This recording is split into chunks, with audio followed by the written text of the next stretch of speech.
Big U indictment unsealed. There's 6 defendants, 43 counts. This seems different than what we heard a couple weeks ago of 16 people arrested and charged as part of a different gang indictment. Here, what they're saying is the Big U enterprise, along with his 5 associates, yes, Termaine Ashley Williams, a.k.a. Loose Cannon, is alleged to be part of this enterprise. He's part of the robbery angle. There's a lot of charges. Let me take you through the primary charges. The first, the Fed's favorite, it's a criminal RICO enterprise. What are they involved in? Robbery and extortion. I don't know if you've heard anything about Big U and his cohorts extorting people, but the Fed seem to think that what you may have heard is true. There's transportation for prostitution, there's bank and wire fraud, you have tax crimes, obstruction of justice.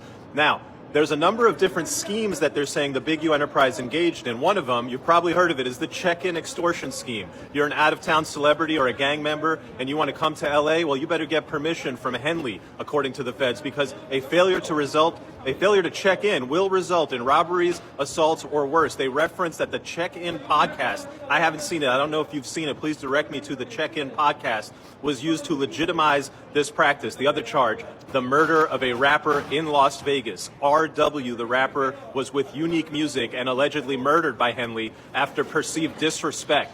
The Feds say they have surveillance, cell phone data, and family interviews that all point to Henley as being the last person seen with R.W., the murdered rapper. And they say that there was an alleged cover-up where Henley and his associates went into the studio and got the surveillance tapes right before the murder happened. There's armed robbery of a marijuana dispensary. Henley allegedly ordered the robbery of a dispensary where an extortion victim worked. After the robbery, the victim was invited to Henley's home and told, "That's how you rob yourself." There's allegations of ongoing robberies and threats by Loose Cannon. They allege that Williams continued violent behavior, including a recent pistol whipping that was caught on video. Then there's extortion of business owners. Victims were extorted for thousands per month with threats of violence or robbery if they did not comply. There's a human trafficking and a sex trafficking allegation where Henley paid people to transport women across state lines for prostitution. The Feds say they've intercepted communications showing explicit instructions and references to sex work. There's fraud and embezzlement. They're saying that Henley used his nonprofit called Developing Options to fraudulently obtain grants. I think they're talking about PPP fraud or other COVID-19 related loans. There was the EIDL loan.